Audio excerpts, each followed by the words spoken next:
안녕하세요. 조현병 7년차 회복을 향한 여정입니다. 오늘은 조현병 환우의 주요 증상 중 하나인 양가 감정에 대해서 이야기해 볼까 합니다. 양가 감정하면 생소해 하시는 분들도 계실 텐데요. 쉽게 말해서 양가 감정이란 모순된 감정을 의미합니다. 예를 들어 사랑하는 마음과 미워하는 마음이 동시에 든다던가, 또는 의존하고 싶은 마음이 들면서도 두려워하는 마음이 동시에 드는 그런 감정 따위를 지칭합니다. 저는 이 양가 감정을 어떤 이제 감정에만 초점을 두는 것이 아니라 이제 내가 생각하는 가치관 또는 내가 생각하는 의견, 이런 것에 대해서도 조금 확장시켜 볼 수 있다고 생각합니다. 그래서 이거를 조금 설명해 드리기 위해서 제 이야기를 조금 해보려고 하는데요. 미리 말씀드리자면, 이거 저는 이제 제 자신을 자랑하려고 하는 건 아니고요. 이런 적이 있었다. 그런 거를 말씀드리려고 하는 건데요. 예를 들면, 저는 한때, 음, 박사과정으로 대학원에 다닌 적이 있었어요. 절대 자랑은 아니고요. 어쨌든 어, 뭐 박사과정을 하다가 이제 잠도 못 자고 너무 힘들었어요. 잠을 막 하루에 2시간씩 자고, 잠을 못 자고 계속 이제 문제만 계속 풀고 있으니까 머릿속에서 그게 너무 괴로웠거든요. 이제 박사과정을 한다고 해도 힘든 건 어쩔 수 없더라고요. 그래가지고 엄청 힘들었었는데 거의 매일 밤을 2시간씩밖에 못 자고, 조금 많이 잔다고 하면 한 4시간 자고, 잠자면서도 문제 풀고 있고 이러니까 너무 미쳐버릴 것만 같았던 그런 시기가 있었어요.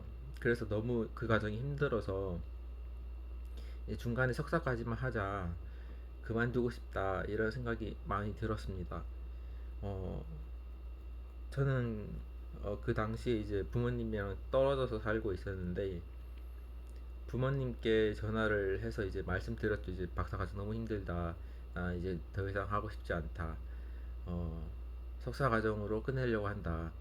근데 그 당시에 석사 과정이라고 해도 논문을 써서 석사 과정을 나오는 게 있었고, 아니면 학점만 해서 석사 과정을 나올 수 있는 방법이 있었는데, 저는 그 당시에 완전히 거의 미쳐 있었어요. 뭐 거의 정신이 제정신이 아니었고, 그래서 논문을 쓸 여력도 거의 없다시피 했고, 그래서 겨우겨우 운이 좋아서 그 학교에서는, 보통 학교에는 그런 그런 제도가 없을 수도 있는데, 어쨌든 운이 좋아서 그런지 학점만으로도 졸업할 수 있는 그런 제도가 있었고, 저희 학교에는. 그래서 이제 그 학점만 따는 걸로 해서 이제 제가 이제 졸업하는 경우로 그렇게 가려고 했었습니다.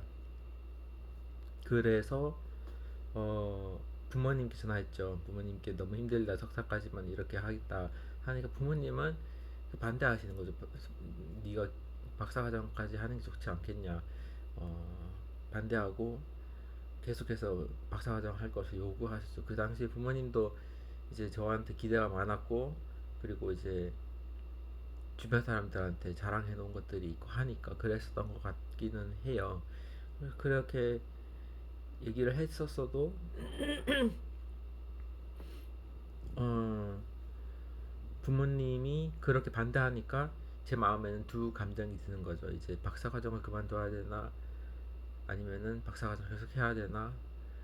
이 감정이, 두 감정이 동시에 들면서 이러지도 저러지도 못하는 그런 상태가 되는 거죠. 이것을 제가 설명드리는 거는 양가 감정이 그만큼 힘들다는 것을 말씀드리고 싶은 거예요. 제가 그 당시에 그 고민을 하면서 얼마나 잠을 그렇게 못 자면서 공부를 하는 과정 중에서도 내가 계속 박사과정을 해야 하나 이 고민 자체가 너무나도 힘든 거예요. 이 자체가 힘들고 어쨌든 양가 감정이 엄청나게 힘들다는 거를 말씀드리고 싶은 어, 마음에서 이러한 예시를 든 거고요.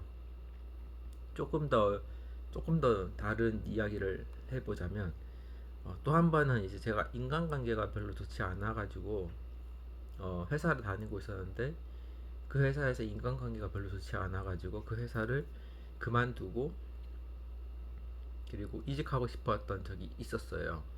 그래서 이제 나는 이제 이 회사 그만두겠다 생각하고 이직하려고 하는데 한편으로는 그때 당시에 회사의 네임밸류가 좋았어요. 그래가지고 이걸 그만두면은 아깝지 않은가, 이렇게 좋은 기회가 언제 또 한 번 있을까, 이런 시기였는데 회사를 그만둬야 하나 말아야 되나 이런 감정이 또 그 당시에 들었던 거죠. 그래서 이러한 감정이 들면은 내가 회사를 다니면서도 인간관계가 힘들면서도 내가 계속 다녀야 하나 이런 감정 자체가 엄청나게 힘들어요. 이거는 이런 양가 감정은 조현병 환자에게만 있는 것은 아니고 일반인들도 어느 정도 가질 수 있는 그런 감정이긴 합니다. 근데 이제 조현병 환자에 있어서 좀 더 조현병 환자에 있어서 좀 더 취약한 감정이 바로 양가 감정이긴 하죠. 이제 어, 조현병 주요 증상 중에 하나가 양가 감정이기도 하고, 그리고 이제 이 양가 감정이 일반인들한테도 이제 있긴 하지만 그 조현병 환자에 비해서 심한 정도는 얕다, 약하다라고 할 수 있고요. 조현병 환자는 그 감정을 가지면 엄청나게 고민을 많이 해요. 엄청나게 고민하고 힘들고 마음은 무너지고 답답하고 그런 감정이 들고 우울하고 이런 감정이 계속해서 드는 거는 조현병 환자의 그 감정에 있어서 더 강하다고 제가 알고 있거든요. 어쨌든 이런 감정이 있는데 이런 감정은 이제 지금 들으시는 유튜브 들으시는 선생님들이 이제 느꼈겠지만 이런 양가 감정은 결정 장애를 동반합니다. 결정 장애를 동반해서 예를 들면 내가 회사를 그만둬야 하나 말아야 하나 이런 감정, 아니면은 음, 내가 그 박사과정을 계속 해야 되나 말아야 되나 이 결정 장애를 동반하게 돼요. 그래서 여기서 지금 제가 소개드리고 싶은 거는 이런 대립되는 결정들에 대해서 어, 결정을 해야 하는 시기가 오잖아요. 반드시 올 시기가 오는데 결정을 해야 되는 시기에 있어서 좀 더 수월하게 결정할 수 있는 방법을 조금 소개해 드리고자 해요. 그래서 이거는 대립되는 결정들에 대해서 점수 매기기라고 제가 이름 붙여봤는데요. 이런 거예요. 예를 들어서 회사를 그만두면 좋은 점 그리고 나쁜 점을 쭉 적어요. 좋은 점은 회사를 그만두면 좋은 점에 대해서 쭉 한 20가지 적도 있는 거 다 적고, 그리고 회사를 그만두면 나쁜 점에 대해서 한 뭐 여러 개 있는 거 생각나는 거 다 적어요. 그리고 그에 대한 점수를 좋은 점에 대해서는 플러스 0점에서 10점까지 주고, 회사를 그만두면 나쁜 점에 대해서는 0점에서 마이너스 10점을 주는 거죠. 그래서 그 점수를 마이너스 10점에서 10 플러스 10점까지의 점수를 쭉 매긴 다음에 합산을 하는 거예요. 합산을 해가지고 그 점수가 플러스면은 회사를 다니는 것이 좋으니까 회사를 계속 다니도록 결정을 하는 거고, 마이너스 점수가 나왔다, 나쁜 점에 대한 점수가 더 많이 나왔다, 그러면은 회사를 그만두는 것이 나쁜 거니까 계속 다녀야겠죠.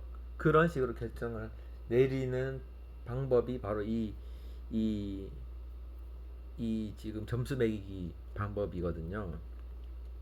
저도 어 이 방법을 어 그 음, 상담을 받았었어요. 제가 그 당시 인간관계가 너무 힘들어서 회사를 그만둬야 되나 말아야 되나 이거를 가지고 고민을 너무 많이 해가지고, 그 당시에 그 제 집 주변에 상담센터가 있었거든요. 그래서 상담센터에 가서 고민을 말하고 이렇게 계속해서 얘기를 나누다가 나온 방법이 이 점수 매기기 방법이었고, 저는 이 방법을 통해서 일단은 이직을 하기는 했어요. 그렇게 결정을 내렸고 이직을 하긴 했는데 어 결과가 안 좋았죠.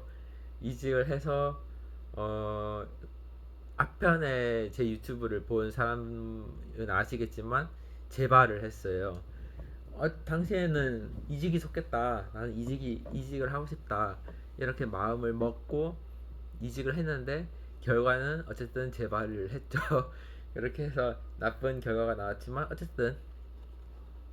어쨌든 결정에 대한 그 미래는 예측할 수 없지만 그 당시에 시원한 결정을 내릴 수 있었던 방법 중에 하나였어서 소개해 드린 거긴 하고요. 뭐 제가 재발을 염두에 둘 수는 없었던 것 같아요. 그 당시 재발이라는 그 사건을 어, 예측하지 못했던 거죠. 어쨌든 이런 방법도 있다, 그렇게 아시고 결정 장애가 왔을 때 점수를 매겨가지고 좋은 점과 나쁜 점에 대해서 점수를 매겨가지고 이제 합산해가지고 결정 내리시는 것도 좋지 않나 싶습니다. 어, 이제 조금 마무리하기 전에 이제 제 이야기를 조금 더 하자면, 어, 요새 저에게 드는 양가 감정들에 대해서도 얘기를 해보고자 해요. 그래서 제가 가지고 있는 양가 감정을 통해서 조현병 환자가 얼마나 양가 감정을 가지는 거에 대해서 힘들어하는지를 조금 더 설명해 드리고자 하고 하거든요. 그래서 말씀드리자면, 어, 일단 저는 불면증이 질병 코드로 진단 내려진 사람이에요. 그래서 불면증이 진단 코드로 이제 딱 내려져 있는 상황인데, 어, 그만큼 깊게 자지 못하고 얕게 자는 거죠. 근데 그 대신에 약의 도움을 통해서 오래 잡니다. 대신 오래 자면은 그 피로가 회복이 되고, 어, 대신에 오래 자는 게 너무 오래 자는 거죠. 지금 12시간을 자고 있는데, 어쨌든 12시간을 자고 나면은 하루 생활을 보내는데 피곤하지도 않고, 어, 좋습니다. 좋고, 머리 두뇌 회전도 잘 돌아가고, 어, 일반 일상생활을 잘 해낼 수가 있어요. 그래가지고, 어, 대신에 오래 자긴 하는데, 저한테는 이게 맞는 방법이죠. 그래서 이제 대신에 이제 제 고민은 이제 잠을 줄이는 건데, 잠을 줄이면 예를 들어서 제가 12시간 자는데 저에게 있어서 10시간을 잔다는 거는 보통 사람들 6시간을 자는 거랑 비슷하거든요. 그리고 예를 들어서 제가 8시간을 잔다. 보통 사람은 이제 8시간 자는 게 일상인데, 제가 8시간 자는 거는 보통 사람 일반인들이 자기에는 4시간을 자는 것처럼 힘들어요. 그만큼 잠에 대해서 조금 장애가 있는 건데, 어, 이에 대해서 이제 주변 사람들에게 이야기하면 이제 내 고민을 얘기하는 거죠. 이제 잠을 줄이고 싶은데 어쩔 수가 없고 뭐 이런 얘기를 하면은 거의 뭐 90%는 이런 얘기를 해요. 운동을 빡세게 해서 피곤하게 한 다음에 자보라고. 근데 이걸 해본 적이 있어요, 제가. PT도 받으면서 잠자기 전에 운동을 하고 빡세게 하고 잔 적이 있어요. 근데 그때도 비슷했어요. 그렇게 해도 내 충당한 양의 잠을 자지 않았을 경우에는 피곤함이 계속해서 있었어요. 그래서 저는 이걸 알거든요. 운동을 빡세게 해가지고 피곤하게 한 다음에 잠을 자도 충분한 양의 할당량의 잠을 자지 않으면 내가 그 다음 날에 피곤하고 일상생활이 어렵고 두뇌 활동이 떨어지고 지능이 떨어지고 그렇게 된다라는 것을 알고 있어요. 근데 그 사람들은 그걸 이해하지 못하는 거죠. 제 주변 사람들 그걸 이해할 수가 없다. 어떻게 잠을 그렇게 6시간 자냐. 말이 안 된다. 이렇게 하면서 이해를 하지 못하는 거죠. 어쨌든 저는 그렇게 운동을 빡세게 하는 거에 대해서 효과가 없다는 거를 결론 지었는데 그럼에도 불구하고 들어오는 의견은 더 많이 노력하지 않았던 것이 아니냐, 더 운동을 빡세게 해야 되는 게 아니냐, 엄청 빡세게 하는 것도 정도가 있지 않냐, 그렇게 하면서 이제 더, 더 강하게 저를 쪼는 거죠. 그러니까 더 열심히 운동해 보았냐, 그렇게 반박이 들어오는데, 어쨌든 이것에 대해서는 저는 소용없다고 일관하긴 합니다. 그리고 듣는 사람은 이에 대해서 답답해 할 뿐이죠. 어쩔 수 없어. 미안해요. 그렇게 미안한데 죄송한데 이거는 어떻게 할 수가 없는 거거든요. 저한테 있어서. 그래서 듣는 사람이 답답해도 죄송하긴 해요. 죄송하긴 한데 답답하게 해서 죄송하긴 한데 그치만 그만큼 나도 힘들다라는 걸 좀 알아주면 좋겠는 거죠. 제가 잠을 못 자면 지, 지능이 확 떨어지고 이제 뭐 기억력도 엄청 순식간에 툭툭 떨어지고 해야 하는 일을 이제 단기 기억 상실증이라 해가지고 단기 기억 상실증이 확 올라오거든요. 그러면은 제가 방금 뭘 했는지조차도 기억을 하지 못하는 그런 수준의 지능으로 떨어진다는 거예요. 그런 거를 알지 못하는 이해해 줄 수 있는 사람이 과연 얼마나 될까 생각이 드는데 이걸 이해해 주지 못하면서 그냥 무조건 그렇게 강하게 쪼는 방식으로 들어오는 게 과연 맞냐. 조현병 환자의 양가 감정에 대해서 내가 잠을 자고 싶은 마음도 있지만 잠을 줄이고 싶은 마음도 있다는 거에 대해서 그냥 이해만 해주시면 좋겠는데 이거에 대해서 어 그냥 계속 반대되는 의견으로 쪼고 하는 거에 대해서는 솔직히 말해서 양가 감정이 드는 조현병 환자에게는 엄청나게 힘들다라는 거를 조금 이해해 주셨으면 좋겠다는 의견에서 이 얘기를 한 거예요. 그래서 주변에 양가 감정이 있는 조현병 환자가 있으면 최대한 이해해 주길 말씀을 드립니다. 그들도 힘들다라는 거를 알아주세요. 음, 그리고 또 요새 또 하나 더 드는 감정은 제가 연애하고 결혼하고 싶다는 생각이 들기는 해요. 근데 보세요. 하루에 12시간 자야 되죠. 그리고 하루 일과가 12시간이 잠으로 채워져야지만 하루 일과가 가능해요. 그리고 실제적으로 정신장애 진단도 받았어요. 장애 진단을 판정을 받았고 이런 사람은 누가 같이 살아주겠냐는 거죠. 그래서 결혼을 하고 싶은 마음은 들지만 결혼을 포기해야 된다는 마음도 드는 거죠. 이런 감정 자체가 힘들어요. 어떻게 보면 내가 결혼하고 싶은 마음은 들지만 결혼 자체를 포기해야 된다라는 생각이 드는 거죠. 그랬을 때 음, 일반인들 입장에서는 왜 결혼 못하냐 이런 사람들도 있을 거고 결혼 포기하는 것도 괜찮겠다 이렇게 생각하시는 분들도 있을 텐데 제가 결혼을 했을 때 하루 12시간 자면은 제가 오후 6시에 잠이 들거든요. 오후 6시에 잠이 들고 그리고 이제 저녁을 오후 4시쯤에 먹어요. 오후 4시쯤에 먹기 때문에 일을 하는 시간이 아침 9시 또는 아침 8시부터 오후 3시까지는 끝내야 되는 거죠. 오후 3시나 오후 4시까지는 끝내야 되는 거죠.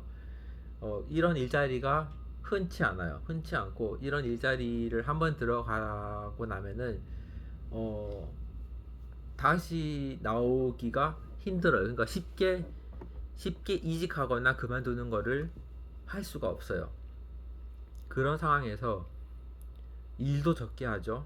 일도 뭐 하루에 6시간, 7시간 많아봤자 6시간에서 7시간 뭐 일반인들보다 한두 시간 더 적게 일하죠. 잠도 12시간 자야 되죠. 그러면은 배우자가 집에 들어왔을 때 저는 이미 자고 있는 거예요. 그러면은 대화조차도 없고 뭐 이렇게 뭐 아무것도 없으니까 그런 걸 생각했을 때 제가 결혼하는 게 맞나 이런 생각이 드는 거죠. 이제 포기하고 싶은 마음이 드는 거죠. 그런 상황이 있다는 거를 이런 이야기를 이야기했을 때 주변에 그냥 이해해 주면 좋겠다. 제 생각에는 양가 감정이 힘들다라는 거를 이해해 주면 좋겠다. 그런 생각이 있습니다. 혹시 주변에 이런 양가 감정이 드시는 환우분들도 계시는지는 모르겠고, 만약에 혹시 당신이 그런 양가 감정이 많이 드시는 분이라면, 의사 선생님과 상의하시거나 아니면 심리 상담 선생님과 상담해 보시기를 적극 추천을 드립니다. 요새는 정신건강심리상담 바우처라고 해서 다시 말씀드릴게요. 정신건강심리상담 바우처라고 해서 국가에서 심리상담을 어, 하는 그러니까 어떤 사람이 심리상담이 필요하다는 거를 요청을 받아가지고 그 그 심리 상담을 하는 데 있어서 일부 지원해 주거나 아니면 전액 지원해 주는 제도가 있거든요. 상황에 따라서 다르긴 한데 어쨌든 정부에서 어, 시민들의 심리 상담 그 자체를 지원해 주는 금전적으로 지원해 주는 그런 제도가 있어요. 그런 거를 한번 시도해 보시는 것도 좋고 아니면은 정신건강복지센터라고 해서 주변에 보면 그 시마다 아니면은 구마다 검색해 보면 정신건강복지센터가 있어요. 그쪽에서 계시는 상담 선생님들 계시거든요. 그쪽에 사회복지사 선생님들이 많아가지고 그쪽으로 상담을 요청을 해가지고 상담해 보거나 그런 식으로 도움을 받아도 좋다고 생각합니다. 그리고 주변에 이런 양가 감정을 느끼는 환우분들이 계신다거나 아니면은 그런 거 같은 분인 것 같으면 최대한 환우분을 혼란스럽게 하지 마시고 환우분의 의견을 존중해 주시는 쪽으로 간절히 부탁드립니다. 어, 시간이 많이 됐네요. 일단 어, 주변 분들도 답답해 하시는 걸 알아요. 그런데 한우 자신도 답답해 해요. 한우 자신도 스스로 답답해 하기 때문에 너무 쪼지 말고 그냥 이해해 주시기를 부탁드리고요. 여기까지 해야 될 것 같습니다. 시간이 많이 지나서 깜짝 놀랐네요. 벌써 25분이 다 돼가는데 오늘도 여러분과 소통하고 싶은 저는 댓글을 기다려 봅니다. 어, 좋아요, 구독, 알림 설정 해주시는 것은 저에게 큰 힘이 된다는 것을 말씀드리면서 오늘 시간도 마무리하겠습니다. 다음 시간에 또 뵙겠습니다. 감사합니다.